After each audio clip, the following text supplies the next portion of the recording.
There we go. Now we're talking here. We got something going on. This is mine. I forgot. I wasn't here. Hi. Boy, that was That's yours. This is stumbling. the first Friday of the month. It's supposed to be this way. Usually the mic's on this side. I forgot like that Keystone we've actually Cups. switched it around.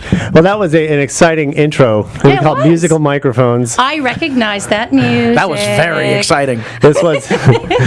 This is AM 1220 KHTS Friday Matinee. I'm George Cummings. I'm T. Katz. Oh, we played the Brady Bunch intro because we have none other than the one and only Robbie Rist with us. Now, of course, most people will be like, okay, Robbie Rist, Brady intro, I don't get it. Why? Okay. Make it work, George. You were in the very last season of the Brady Bunch, which Yes. ran from 1969 to 1974. You played Cousin good. Oliver. the You came in. cutest addition ever. Thank you. Outside of that Peter Brady guy. Oh, is it? Oh, I see. Is that the Yeah. thing? Do you have the thing for Peter? And Ollie. He was a yeah. cutie pie. Yeah, yes. So you came in that last season, but that's not your intro to show business, though. Actually, you have been around the block even before then, right?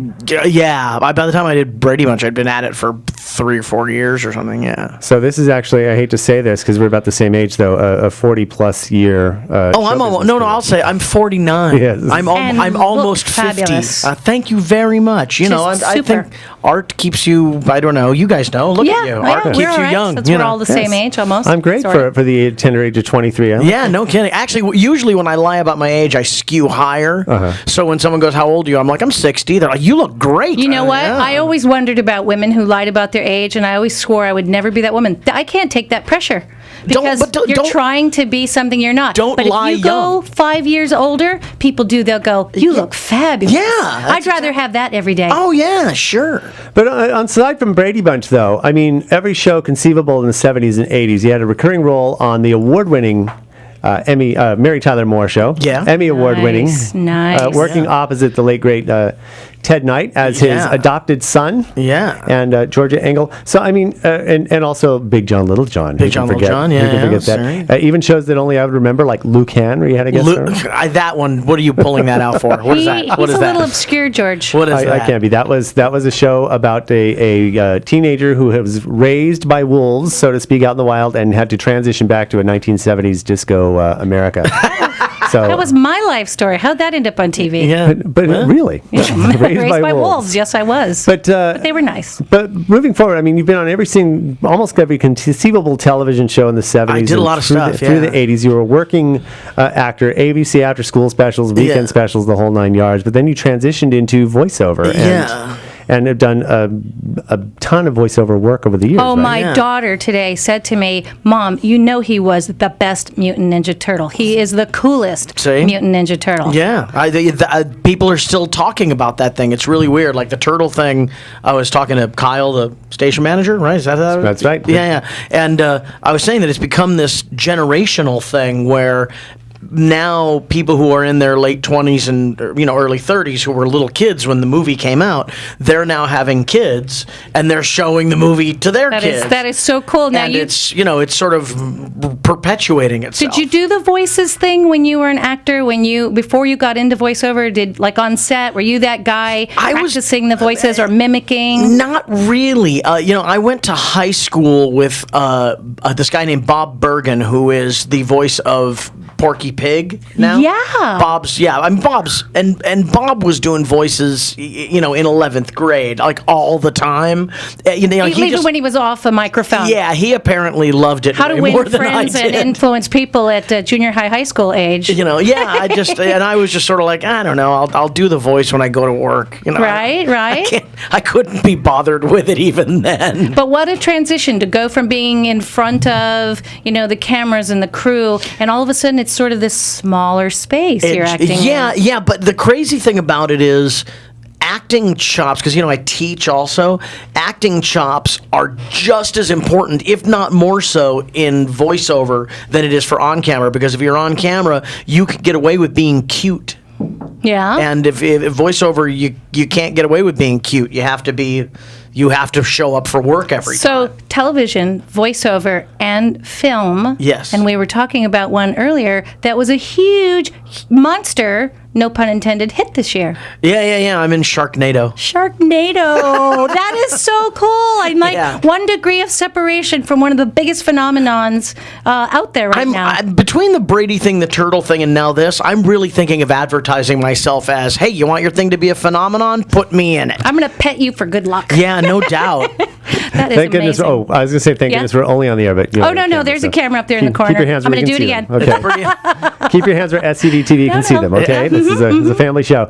But we, in talking about this, such an icon of now, I hate to say it, 3 generations going into like the Doc McStuffins and things that we can talk about as well. Yeah. And so that is So I'm on this Disney Junior cartoon called Doc McStuffins also. So. And how many seasons has that been running? We're in our second. Okay. Nice. We're in our second, and Nice. we're going to wrap up our second season in November, and we're going to go right into our third season. They've already written them, and they're ready to go on them. So, I mean, that's another one that it's a crazy thing. You know, the character that I play on the show is a blue dragon named Stuffy, and they have plush toys. You know, they have stuffed animals. You're actually in the toy store now. It's unbelievable, and they're talking also. They have little chips in them, and I'm like, and they can't keep them in the stores. I mean, you're the new Tickle Me Elmo. Yeah. Around Christmas, people were on eBay getting 2 and 3 times the list price of the thing.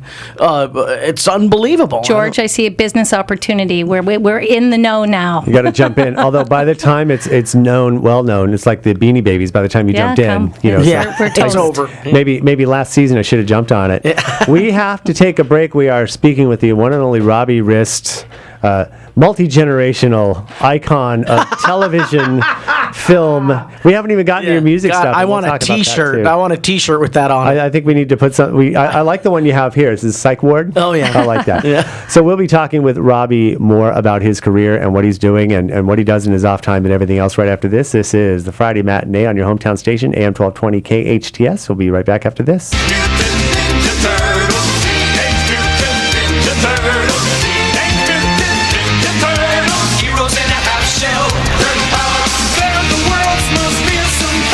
Don't worry, this is the Friday Matinee on your hometown station, AM 1220 KHTS. I am T. Katz. I'm George Cummings, and Kyle Jellings, station manager, Jellyman, made sure in going through this that I found the right Teenage Mutant Ninja Turtles. Now, even though this was for the cartoon, that's for the cartoon, yeah. It still is the one that everybody remembers iconically. And even though we have Michelangelo from the film version that started in 1990, and there were four different films, right? That was a 4-film franchise. Three. Right? Three. Yeah. And I'm the only one that does voices for all 3 of them. Really? Yeah. Corey missed one.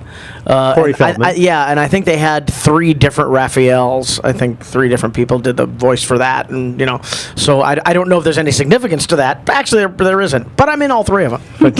Well, that's good. It's a steady work at least. Yeah, totally.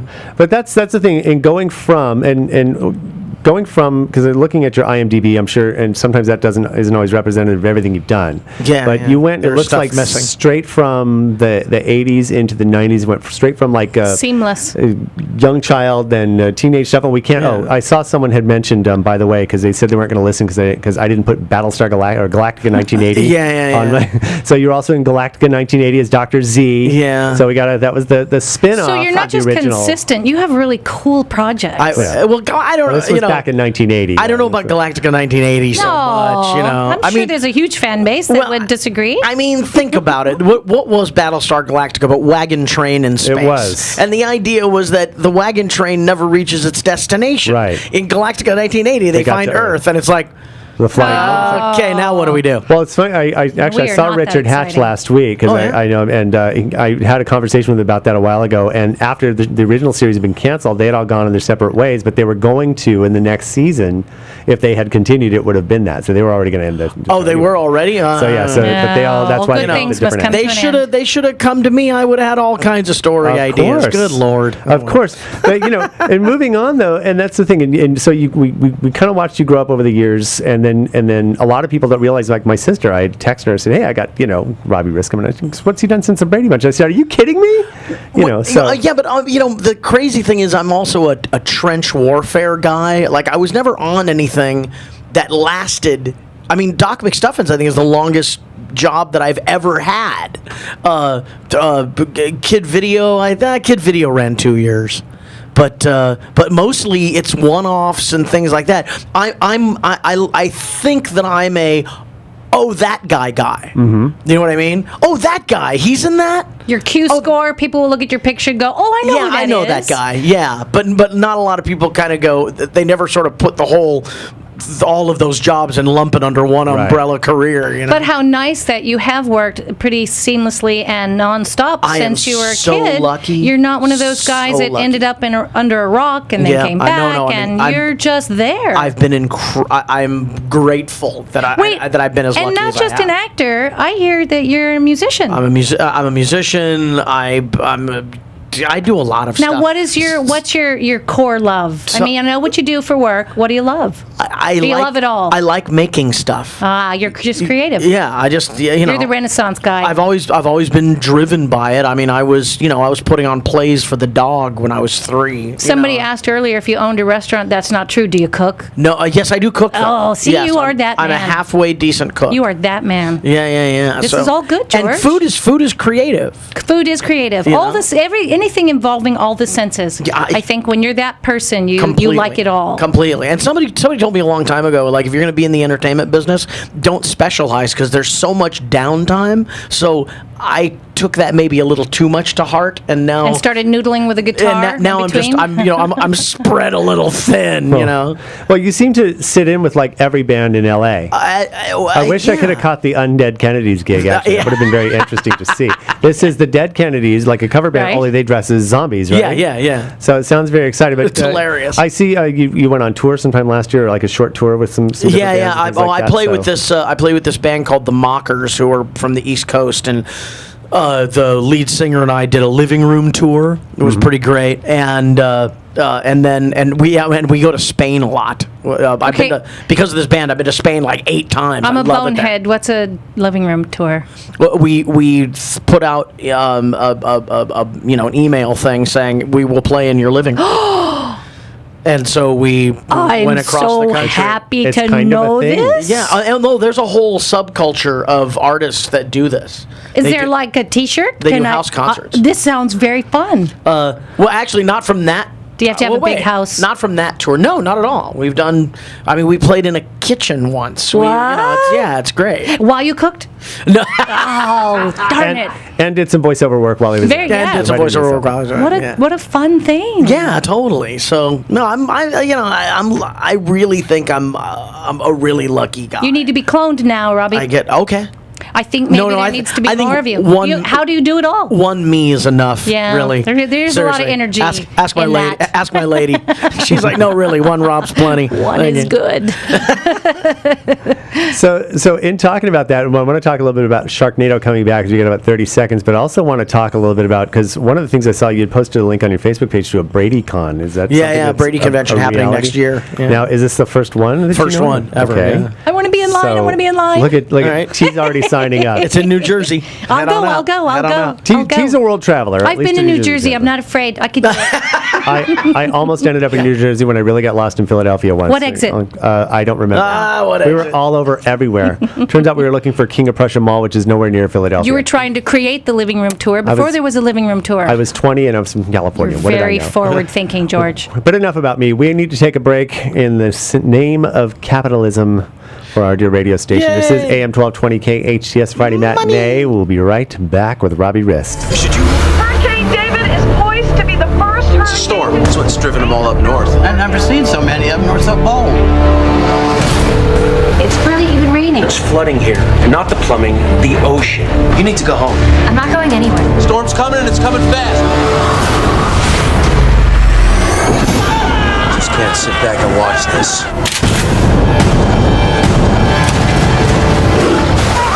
That is the opening seconds of the trailer that has reached over 4 million views for Sharknado on YouTube. Yeah. And the day after it's broadcast was about 3 weeks ago on the SyFy network, the SyFy channel on cable. It had about not quite 500,000. So if that they had 1.4. That was 1.5 million. Okay, and then the second, but the crazy thing is the second showing of it, which was 2 weeks later, was 1.9 million. They showed it a third time, and it was over 2 million. Wow. I was referring to the. It's actually gaining momentum. I was referring to the YouTube trailer itself that morning. But that's true. It is gaining, and you were saying that they're actually opening it in theaters. Right? Yeah, tonight at midnight they're going to be showing it at 300 Regal cinemas across the nation. Oh, we have those. They have 2 of those. I wonder if they have. We do. We have to look. Yeah, so I could stay up that late. Yeah, so I'm going to go downtown tonight. They're doing a little red carpet thing, which is hilarious. I've never done one of those. So wait, in all your years, you've not done a red carpet? Never done a red carpet. Wow, and now doing it for Sharknado. I know. That's kind of cool. It is. It's amazing. What's great about the Sharknado trailer is it ends with a shark roaring. Yeah, that's what we were saying. It's like when sharks roar. What is happening? And the whole idea here obviously isn't to be taken that serious. Obviously, it's a B movie. It's when Anthony Ferranti, the director,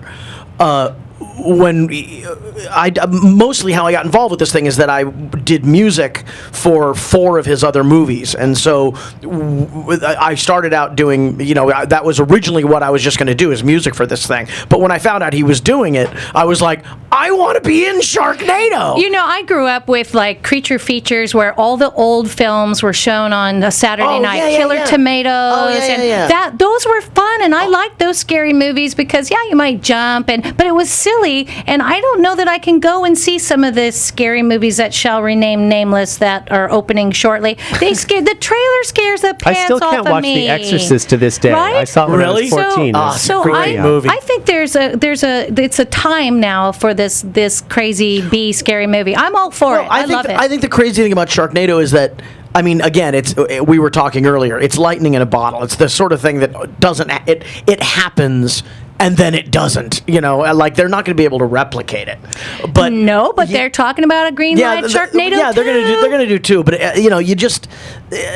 I think the reason that it happened was a lot of the summer blockbuster movies are kind of underperforming. Yeah. And I think people were ready for something this summer. And there's a lot of bad news out there. Yeah, and we don't need to hear anymore. Yeah, and I think people were just looking for a thing that they could just kind of, because of the Twitter storm that it caused. Basically, it's a new way to watch a movie because everybody was in each other's living room that night. And isn't that the way social media really should pull us all together to where we kind of gather in our homes? Because I'm totally digging this idea of the living room tour you're talking about. But the idea that a film like this, and you, sir, are part of this great collective, let's bring people together. I agree. Definitely part. I love that. Definitely being part of the solution as opposed to the problem. Yeah, yay you. Yay you. Yeah. No, it's a really interesting thing and now it's 3 weeks down the road, and you would think in the speed at which trends come and go at this stage, information age,